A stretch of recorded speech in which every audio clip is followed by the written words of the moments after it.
Previewing match week 14. Crystal Palace against Liverpool. We all know how Jurgen Klopp loves a Wednesday game and then an early kickoff on Saturday, Des Corkill. So this one should suit him down to the ground. The Crisis Club facing another crisis, huh? Palace, you know what? Now they play with 4 attacking players. If Roy Hodgson plays with 4 attacking players, they could really have a chance of getting at Liverpool.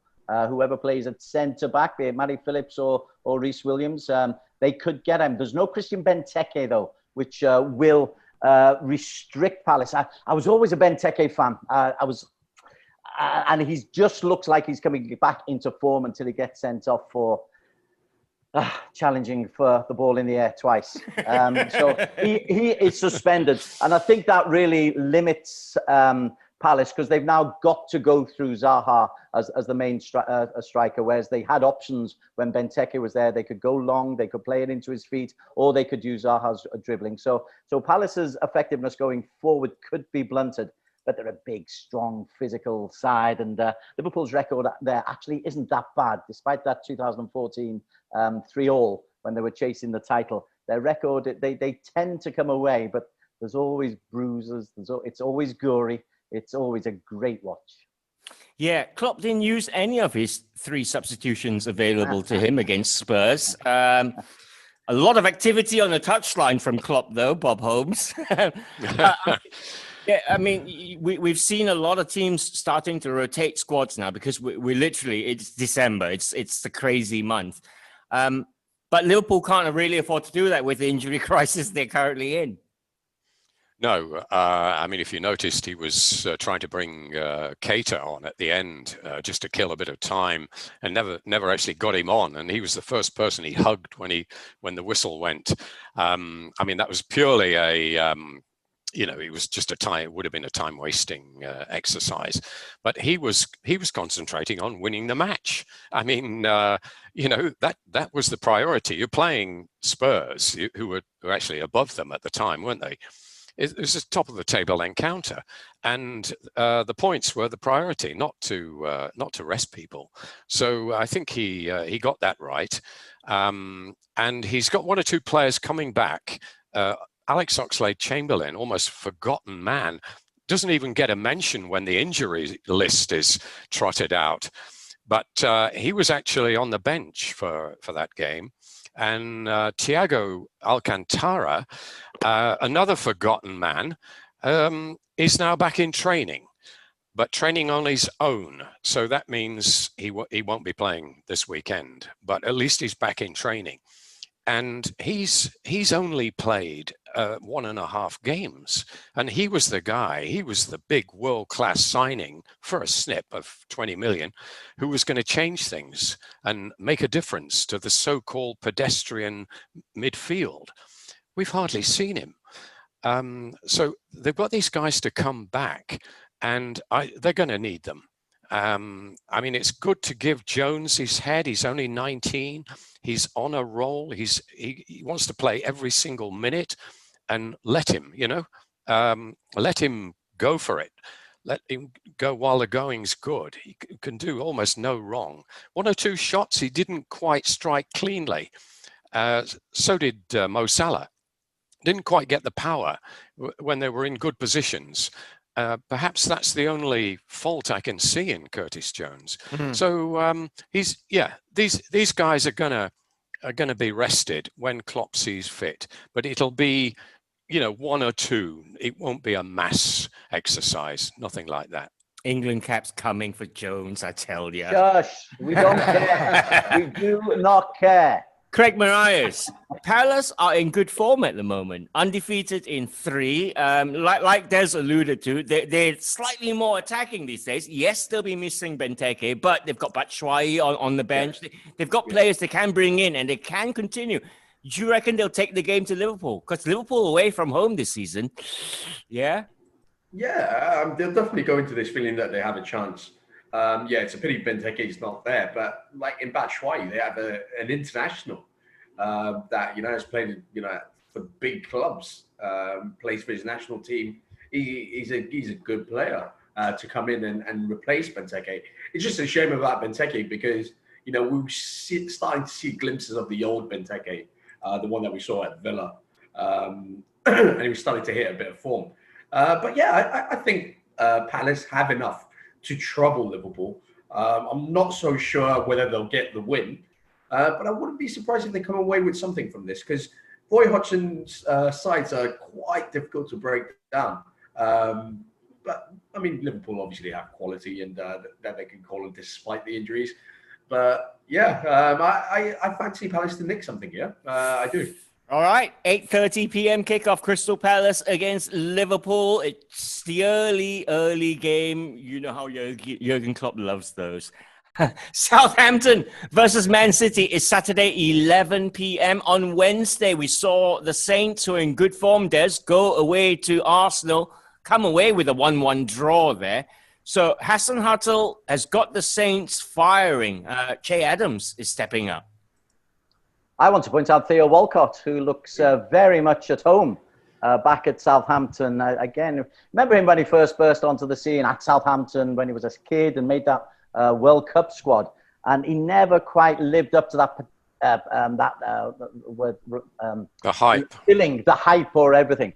But he's a really good, solid pro. He seemed out of sorts at Everton. It just seems the big clubs were too much for him. Not that he didn't produce moments at Arsenal, but now he's back at Southampton. He looks like he's Lord of the Manor, big fish in a smaller pond.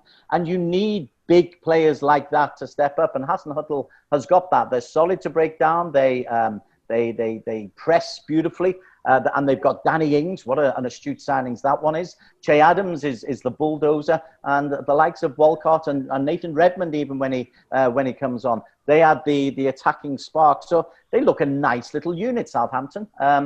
If they get some injuries, they might have one or two problems. But yeah, great to watch. Play the game in the right way, and a big fish in a small pond for Theo Walcott, and he's thriving. 4 points separate the sides. Nobody would have said Southampton had a one on top.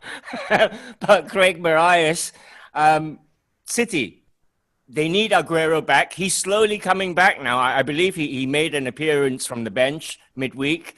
They need him firing because Gabriel Jesus hasn't scored. Yeah, and I think that's part of their problem, City. That's why we see City where they are. Everything in between is good, but when it comes to the finishing touch on it, they don't really have someone of that quality to put it away. Now Gabriel Jesus is a weird one because when he burst onto the scene, he was that kid that was coming off the bench and scoring goals. He was that guy that was filling in for Aguero when he could, and he looked more than capable. Don't forget, he leads Brazil's line. He led the line at the World Cup. So we're not talking about an average player here. But he just seems so short on confidence. He doesn't look like a player that's capable of filling in Aguero's boots for the long term. And I think that's why we see with reports in the papers that City are being linked with with moves for Lautaro Martinez and players like that, because I think people at City have realised maybe he's not good enough to be our starting striker. Everything in between, in terms of creativity, and you look at some of the names on that list in the lineup. You got Sterling, you got De Bruyne, you got Foden. You talk about really good players here. Something's just not clicking at City, and I think it's a lot down to do with that forward role. They've tried with Aguero out. They've tried Jesus there. They've tried Ferran Torres up there, who's actually a winger. They tried Raheem Sterling up there, who's actually a winger. Phil Foden's even played a few minutes up there. So it's Pep scratching his head and thinking, how do I get goals out of this team? And the sooner Aguero returns, the better. But I'll just remind you, he's 31, 32 now. Yeah. He hasn't played a lot of games in the last 6 months. Are we going to see the same Sergio Aguero come back? That's a big question that we need to find out. Don't be surprised if City in January splash out a striker. City have won 3 of their last 5 trips to Southampton. They have lost 2, though. Southampton versus Man City is an 11 p.m. kickoff on Saturday. Everton versus Arsenal is Sunday at 1:30 a.m. Let's look at Arsenal first here, Des Corkill. On Wednesday, they had a 1-1 draw against Southampton at home. Pluses out of that, Aubameyang scored, finally. It was a nice goal. But there are problems at Arsenal. You read about rifts. Apparently, he's lost some of the dressing room. Things aren't going well. And then all that, plus you've got Mesut Ozil still sitting on the sidelines in the shadows. It's like he's literally on the shoulders saying, hey, you made a mistake there. So the peasants are beginning to revolt at Arsenal. The fans' forums are really having a pop. It depends how brave the board are. Tell you what, it's gone great since Arsene Wenger left. It just shows you what a great job he did. The guys who've come in haven't really been given their head. I hope Arsenal stay with Mikel Arteta. They thought he was the business. He's clearly going through a dodgy time. While the peasants are revolting, I'm not hearing that he's lost anything. I'm not reading anything overly negative from inside the club. You're hearing it from Thierry Henry. I cannot watch while Granit Xhaka is in the Arsenal team. It's a work in progress. It's a horrible to watch work in progress. It's boring as hell. But I'm a big one of if there's a young coach, you trust him. Let him get out of the situation, because it is only a third of the way through the season. Yeah. And it's so tight there. 4 or 5 wins can get you right up. But 4 or 5 defeats, and then they're in a relegation scrap. That would be funny. Edu, the director of football's come out and given Arteta his backing, right? And publicly as well. Right, let's look at this game and Everton in particular. I'm looking here, Bob, and I'm seeing Alex Iwobi as someone who can possibly really haunt Mikel Arteta in this game. He's played differently now. He's slightly deeper. He's older. He's always had the skills. He looks dangerous when used properly, and he maybe can cause Arteta a problem here? Well, yeah, you're right. He's playing deeper, isn't he? He's a fullback, an attacking fullback. Who saw that in him when he burst on the scene under Arsene Wenger? I don't think Arsene Wenger did, quite frankly. But he seems to have taken to the role, and he's got pace, he's got power, and Carlo Ancelotti has really found something there. It just shows what another manager, a new set of eyes, can see things differently. He spotted something in Iwobi that no one else did, and Everton are benefiting from it.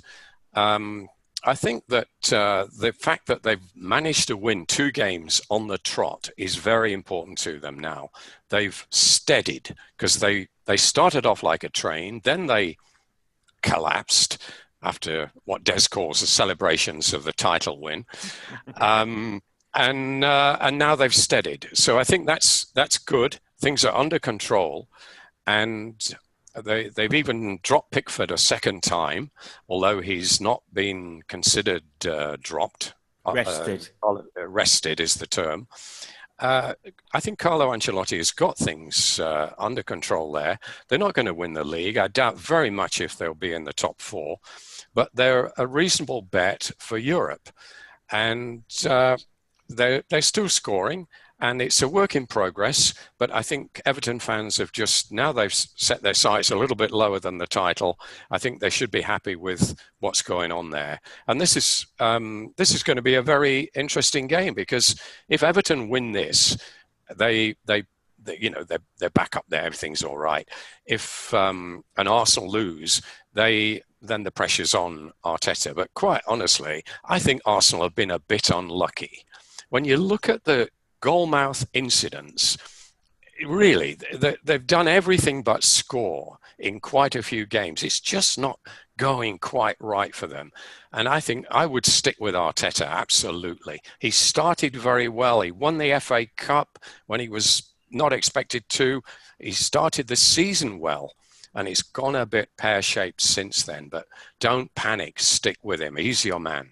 I reckon panic will set in if Everton come away with 3 points here. Sunday, 1:30 a.m., Everton versus Arsenal.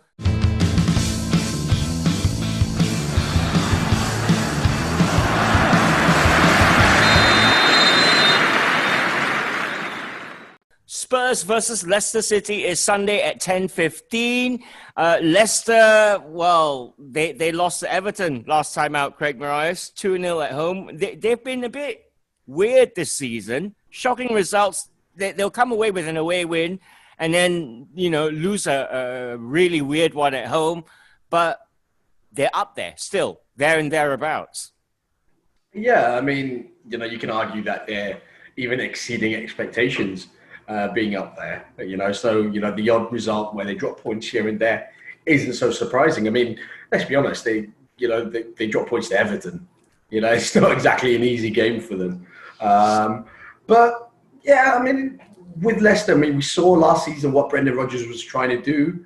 They were in the top four for the majority of it, and they tailed off right at the end when they really expected to hang on. But where Leicester finished is more than acceptable for them. I don't think they're a team that are capable of playing in the Champions League. I don't think they're a top four team, but they'll push you close. And if teams drop points around them, they'd obviously capitalize on it. But I think about fifth, sixth, it is about where Leicester are pushing right now. Steps at a time. Yeah, they're just a bit topsy-turvy, to be honest with you. They're very reliant on, obviously, Jamie Vardy, who's, what is he now, 33? Mm-hmm. Something like that, yeah. 33. So he's, he's showing no signs of slowing down. But, there has to be an alternative. I'm a big fan of James Maddison. He's slowly coming back into a bit of form after a few injury troubles. But let's not forget that Leicester do have a lot of injuries out there. Yep. They're playing Christian Fuchs. You look at their wing backs in Castagna, who's one of their new signings over the summer. He started off really well, and then he got a bad injury. And then they've got a couple of others which have been long-term injuries. So yeah, sorry, you said Ross? No. Okay. I was just going to say, and also Ricardo. Yeah, Castagna should be back this weekend. Also, Johnny Evans is available after suspension, so it could be different for them. And Ricardo Pereira as well. Yeah, don't forget. absolutely. So defensively, they've had quite a number of injuries there. That they've been forced to play Christian Fuchs, who's 34, 35 must be. I like Fofana. He's come into the side and he's performed really, really well for a youngster. So yeah, I think with Leicester, it wasn't. I wouldn't say it was a surprise loss to Everton. I expect that to happen over the season. But it's nothing overly worrying. I think Brendan Rodgers will be fine and Leicester will be fine this season. Spurs and all that stuff that Jose Mourinho has been saying, Des Corkill, what it means, if you look at the big picture, is that he really does fancy this Tottenham side. They're not just a pony, in inverted commas. They're in this one. They're in with a shout. So he's going to expect to win this. He is, and it's exactly the kind of game they could lose if they don't go and attack. So he sits back. It's if you're sitting back and relying upon Harry Kane and Son Heung-min, it's great. It's really worked very nicely so far. But you can't do it for a season. You've got to have a lot more to you than that. And I'm disappointed that Tottenham don't trust Dembele and Sissoko and their attacking prowess a lot more, that they're reluctant to, or that they're happy to sit back as much as they do. I know it's the Jose Mourinho way, but they're such a good group of players. They should be there or thereabouts anyway, even without Jose's extra little magical touch. But I just feel, as with so many clubs, he inhibits a little bit. He gets great results, but you don't see the joie de vivre that you did maybe of that early Chelsea team when he first came on. They were fun to watch, a little bit more expansive than Tottenham. I think this is a huge game for Tottenham because if they were to lose 2 on the spin, suddenly the Jose magic disappears. Not disappears, but it dissipates a little bit. The bubble is taken out of the balloon. It's the kind of game that Leicester thrive on because they'll play that quick breaking. Vardy will be the one who has maybe the chance to get at the Tottenham central defence because he's sharper than Eric Dyer and Vertonghen. So I think this is a potential real banana skin for Tottenham, simply because this is the kind of game that Leicester set up to do. And Brendan Rodgers is a really good coach. We talk about Jose. I've always been a Rodgers fan, always. Son Heung-min and Harry Kane have combined for 23 goals and 17 assists between them this season. Undoubtedly, some people will make one of them captain for Fantasy Premier League this weekend. All right, Manchester United versus Leeds is the Sunday night game, Monday, midnight, this one. Worried because it's a home game, Craig Marias.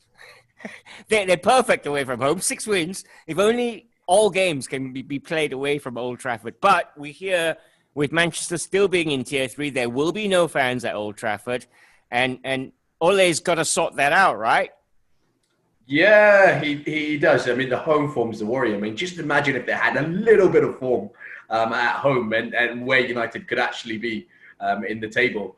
I think this is going to be a tough game. You know, Leeds, they're very well drilled by Bielsa. It's a derby as well. You know, there's a lot of rivalry between the two clubs. And I think it's heated up to be an absolute spectacle of a game, this one, because you've got quality players on the show. It's going to be a great tactical battle between both sides. You know, United love to counter attack, but Leeds as well, when they're flying, they can fly forward as well. I think there's a lot of goals in this one. I really do. I don't think both teams defensively have been great this season. They're always capable of conceding goals, but scoring goals, they do it at will. I just can't see a clean sheet in this one. I really can't. United, from their point of view, judging on yesterday's performance, they have to buck up defensively. They have to defend a lot better than they did against Sheffield United. The errors, I mean, both goals were easily avoidable from United's point of view. And that's something, with a quick turnaround, there's not a lot you can do on the training pitch. But, they just have to be a lot more alert. They can't afford to go another goal down again. They keep doing it week in, week out. And there's only so much you can do, in the second half and things like that. Ole really going on that point. I really do think, and I can't stress this enough, it's something to do with the warm-up. It has something to do with the warm-up because, they're just not starting games well enough in that first half. So that's Michael Carrick and co. then? Well, it has to be. Either their warm-up, is not, they're not getting the boys up for it. There's not enough blood circulation. They're not alert enough. But they're just so lethargic when they start matches. And the only thing you can put it down to, I mean, if it happens a couple of times, that's fine. But, I mean, it's happening every game. They go to goal down every single game. Like I said, there's only so much you can do. I hope it ends this week because it's a big one. United find themselves in a great position with a game in hand. If they win that, I think they're 2 points off the top. Yeah. And they need to keep winning games, especially. But Leeds United, Bob Holmes, they I guess they have 2 derbies in the Premier League this season. They've got Sheffield United, who is South Yorkshire, and Man United, who there is real, I don't want to say hatred, feeling between these 2 sets of fans here. And Leeds this season, I mean, do you reckon they'll be up for derby-type games, or are they too frail? Well, it's not a derby, it's a rivalry, isn't it? And it's a rivalry which is close as. More on one side than the other, actually. It's always been that. Started with Leeds' jealousy of Man United. Man United fans wondered where it came from. They didn't particularly dislike Leeds, but now they do. It's one of those modern rivalries, a bit like Forest and Derby, out of nothing. And it's festered and it's quite nasty. It's probably a good thing that there won't be any fans there because 2,000 couldn't do much damage anyway. But there won't be any there, will there? Because Manchester's in Tier 3. I'd just like to go back to Craig's point about the warm-up. For that goal that United conceded against Sheffield United, I don't think that Henderson should cop all the blame for that. They were passing it around the penalty area as if it was still the warm-up. And okay, he's mainly culpable, yes. I mean, it was a poor touch. But the pass to him from Harry Maguire, I think, was so casual. And the Sheffield player that robbed him of the ball, it wasn't McGoldrick who seized upon it and put it in the net. But he wasn't very, Ollie Burke, yes, he wasn't very far away. And it was a suicidal pass in the first place. And they'd been casually just wafting it around the penalty area. And I do think there is something in that they don't look ready. And, you know, that's a big problem.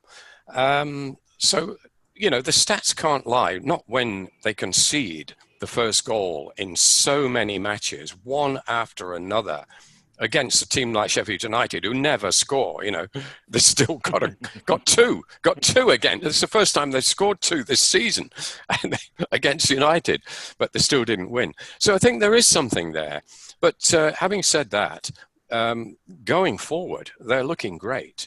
And this really should be a feast, because let's mention the Leeds goals, or two of them, in midweek. There were two absolute corkers, weren't they? Jack Harrison, that one at the end probably was the best. And then the one before that, the cross, and then the header by Rodrigo, diving low. Those spectacular goals. Candidates Swashbuckling stuff. Absolutely. You know, goal of the month candidates there. So this should be a feast, this. Uncharacteristic. They weren't always feasts, Man United Leeds games, not back in the day. They're more leg breakers, weren't they? Yeah, absolutely. Big Roy Keane. This will show a different generation and a different style completely. No bad thing. First league meeting for 17 years then. Man United versus Leeds, Monday, midnight, that one kicks off.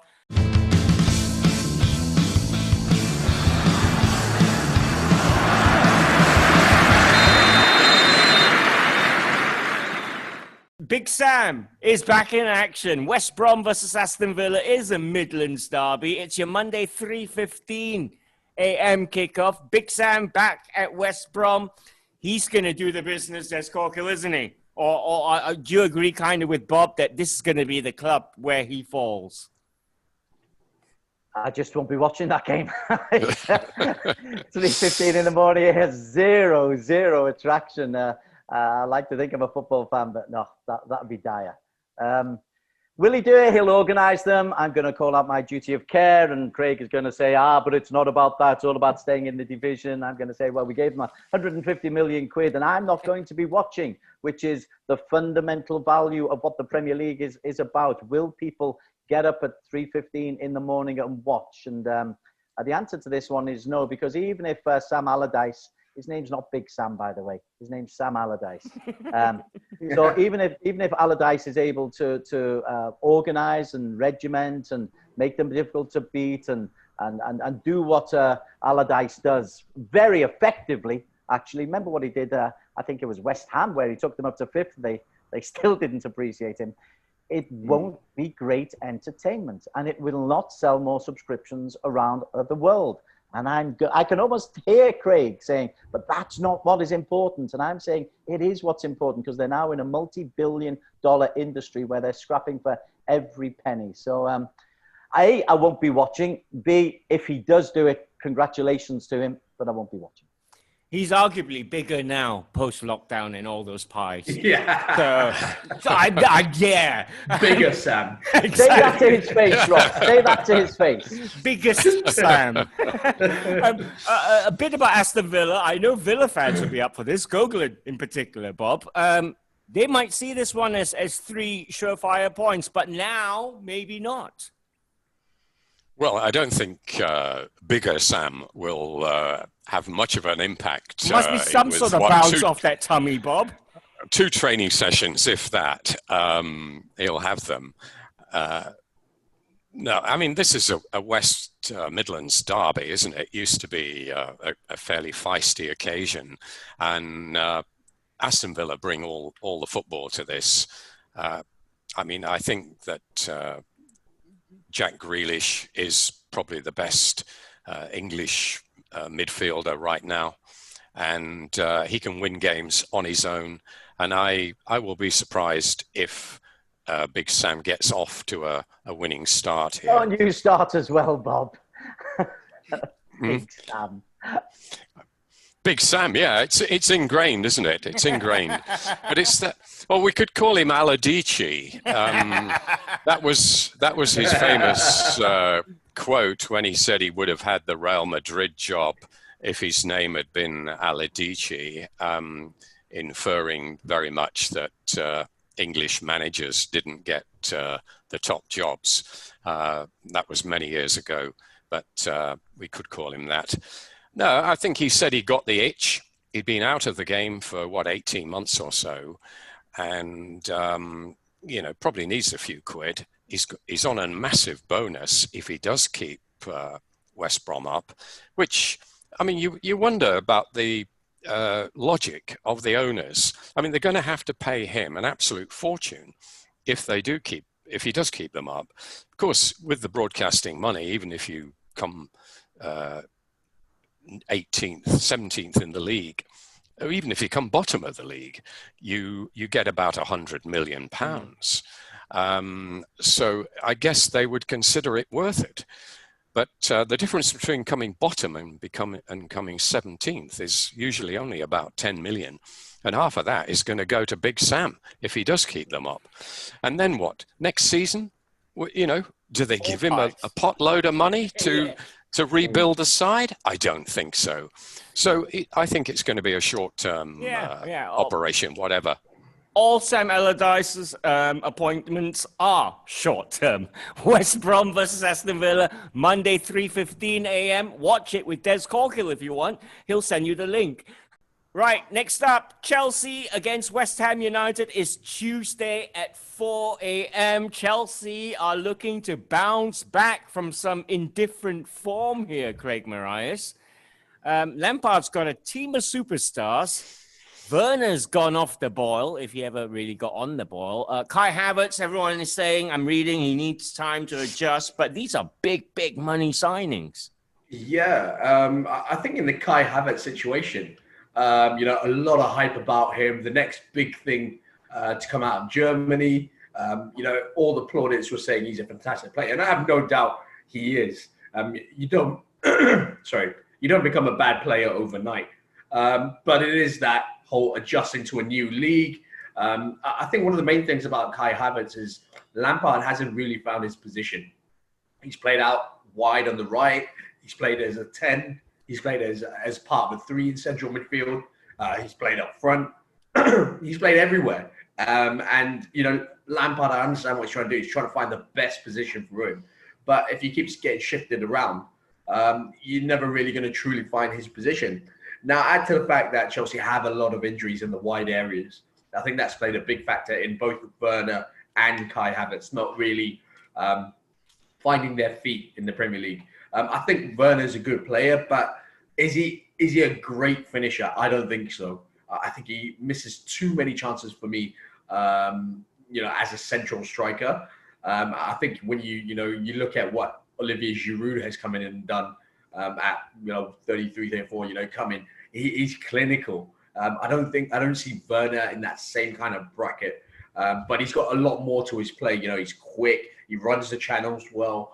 He drags defenders out of position. He's got a lot of really good attributes. But I think the injuries in the wide areas, which I was talking about, has forced Lampard to play Werner out on the left, has forced him to play Kai Havertz out on the right. And as a result, they're both not playing in their favoured positions, which will be a lot more centrally and easier to affect the game. So I think that's got a lot to do with it. It's tough now for Frank because obviously they won a great run. They put together a great run. That's come off the boil in the last couple of matches. And it's about how you respond. The good thing about this period is that the games come thick and fast.